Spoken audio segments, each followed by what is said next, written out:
یہ ہمارا ملک آزاد ہوا، ہندوستان کی جنگ آزادی میں مسلمانوں کا بہت بڑا کردار رہا ہے۔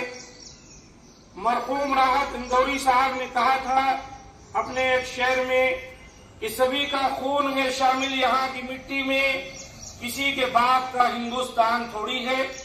اس میں کوئی دو رائے نہیں کہ بھارت کی جنگ آزادی میں سماج کے ہر فرد نے حصہ لیا، سب نے اس دیش کو آزاد کرانے میں قربانی دی۔ اس دھرتی کو انگریزوں کے جال سے بچانے کے لیے مرد عورت، جوان بوڑھے، امیر غریب اور ہر دھرم و جات کے لوگوں نے شرکت کی، مگر اس حقیقت کو فراموش نہیں کیا جا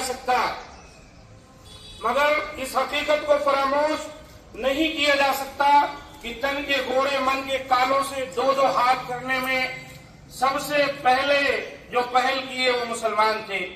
فرنگیوں کے خلاف سب سے پہلے علم جہاد اٹھانے والے، فرنگیوں کے خلاف سب سے پہلے علم جہاد بلند کرنے والے مسلمان ہی تھے۔ انقلاب زندہ باد کا نعرہ مسلمانوں نے دیا، سرفروشی کی تمنا اب ہمارے دل میں ہے کا جذبہ مسلمانوں نے دیا۔ گیدڑ کی 100 سالہ زندگی سے شیر کی 1 دن کی زندگی اچھی جیسی فکر مسلمانوں نے دی۔ سارے جہاں سے اچھا ہندوستان ہمارا جیسا ترانہ مسلمانوں نے دیا، حتیٰ کہ لال قلعہ کے فصیل سے بانسری بجا کر آزادی کی مبارکباد دینے والے شہنائی کے بادشاہ استاد بسم اللہ خان بھی مسلمان تھے۔ ہمارے منہ سے جو نکلے وہی صداقت ہے، ہمارے منہ سے جو نکلے وہی صداقت ہے، ہمارے منہ میں تمہاری زبان تھوڑی ہے۔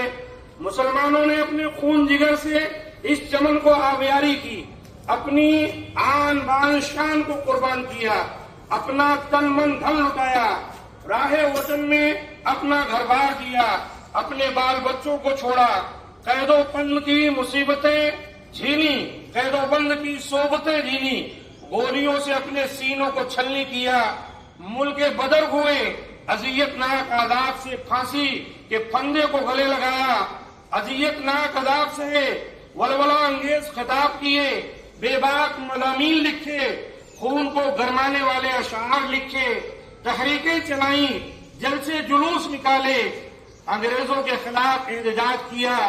اتنا سب کچھ ہونے کے بعد بھی مسلمانوں سے بیر، انہی سے گلے، انہی سے شکوے۔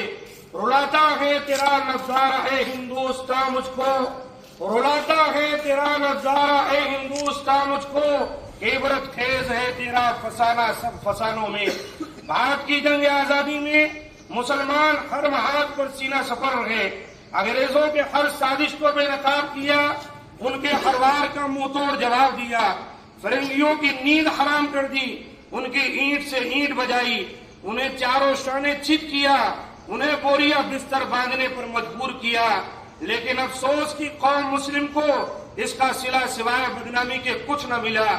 ہمیں تقسیم ہند کا ذمہ دار قرار دیا گیا، ہماری وطنیت پر شک کیا گیا، مسلمانوں کے لیے اس دیش کی دھرتی کو تنگ کیا گیا، وطن سے محبت کا ثبوت مانگا گیا، جبکہ ہمارے حب الوطنی کے لیے یہی کافی ہے کہ ہم مر کر یہیں دفن ہوتے ہیں اور انشاءاللہ روز قیامت یہیں سے اٹھائے جائیں گے۔ ہندوستانی مسلمان کہیں بھی رہیں، اس کا دل اپنے دیش کے لیے دھڑکتا ہے، اس کی روح وطن میں ہوتی ہے، اس کا من اپنے ملک میں لگا ہوتا ہے، دیار غیر میں وہ ہے بے چین رہتا ہے، اسے اپنی دھرتی کی یاد ستاتی ہے۔ علامہ اقبال نے سچ ہی تو کہا تھا کہ غربت میں ہو اگر ہم رہتا ہے دل وطن میں، غربت میں ہو اگر ہم رہتا ہے دل وطن میں، سمجھو وہیں ہمیں بھی دل ہو جہاں ہمارا۔ انگریز ملک سے چلے گئے مگر اپنے پیچھے نفرت کے بیج چھوڑ گئے، انہیں قوم مسلم سے خدا واسطے کا بیر تھا، ان کے سینے میں ہمیشہ یہ بات کچوکے لگاتی کہ یہ ملک ہم نے مسلمانوں سے چھینا ہے، وہ کبھی بھی پلٹ کر وار کر سکتے ہیں۔ اس لیے انہوں نے دو قومی نظریہ پیش کیا، زمانے سے ایک ساتھ سیر و شکن ہو کر رہنے والے یہاں پر ہندو مسلمان، ان کو ایک دوسرے کا دشمن بنایا۔ ملک کے بٹوارے کے پس پشت کئی چہرے تاریخ کے جھروکوں سے جھانک رہے ہیں، محض مسلمانوں کو ذمہ دار ٹھہرانا سراسر زیادتی ہے۔ مسلمان ہمیشہ اس دیش کی ترقی کے لیے پیش رہا. مسلمان کبھی دیش دروہی نہیں ہو سکتا. مسلمانوں نے ہر میدان میں وطن کا نام اونچا کرنے کی کوشش کی ہے. ہر جگہ پرچم ہند کو بلند کیا. اتنی قربانیاں دینے کے باوجود ہمیں مشکوک نگاہوں سے دیکھا جاتا ہے. ہماری حب الوطنی پر شک کیا جاتا ہے. ہم پر باہری ہونے کا لیبل لگایا جاتا ہے، جبکہ یہ تمام باتیں غلط ہیں.